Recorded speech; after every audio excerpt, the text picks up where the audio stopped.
Kindly rotate your phone for better experience. Hello guys! For today's vlog, isa na namang sikat na white sand beach resort ang ating pupuntahan dito sa Glan, Sarangani Province. Glan, Sarangani Province is famous for its white sand beaches and pristine crystal clear water. Rospea Cove is located at Lago Glan, Sarangani Province and it's 25 kilometers away from the city of Jensan. Mga isang oras lang naman ang travel time from Jensan at mararating nyo na ang Rospea Cove. Entrance for adult is 30 pesos for day tour and 50 pesos overnight. As for children naman, 20 pesos for day tour and 30 pesos for overnight stay. And by the way guys, gusto ko lang sabihin sa inyo or i-remind kayo na meron tayong tourism environmental fee for 50 pesos pagpasok mo sa Glan, Sarangani Province. For day tour time, 7 a.m. to 5 p.m. while overnight check-in is 2 p.m. and check-out is 10 a.m. Yung maganda dito, no corkage po sila if you want to bring food and drinks. Yung nagustuhan ko talaga dito sa Rospea Cove ay yung white sand nila ay sobrang pino talaga. Yung water naman sobrang linis. Makikita mo talaga yung mga starfish.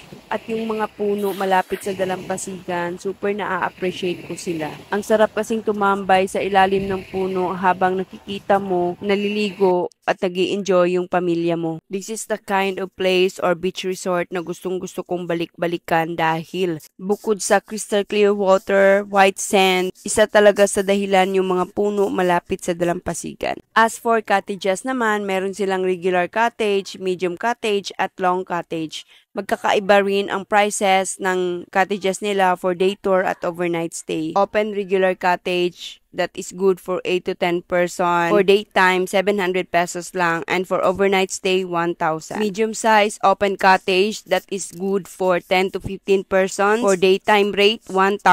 For overnight stay, 1,200. Open long cottage that is good for 15 to 20 person. Daytime rate is 1,200. Overnight rate is 1,500. Meron din silang kubo if you want to stay overnight with air-conditioned room that is 2,000 to 3,500 depende sa size po. If you want to stay overnight pero tight ang budget, you can bring your own tent and rent a space for only 100 pesos. All prices are subject to change without prior notice and seasonal rates may apply. Rospea Cove is part of my husband's playground nung bata pa siya dahil dito talaga siya pinanganak sa Lago Glan, Sarangani Province. Kapag talaga bumibisita kami dito sa Glan ay hindi matapos-tapos kakakwento ng mga alaala at mga memories niya sa akin. Shoutout nga pala sa mga abad dyan na nakatira sa Lago Glan, Sarangani Province. Thank you for watching guys. Hope you like this video and follow me for more.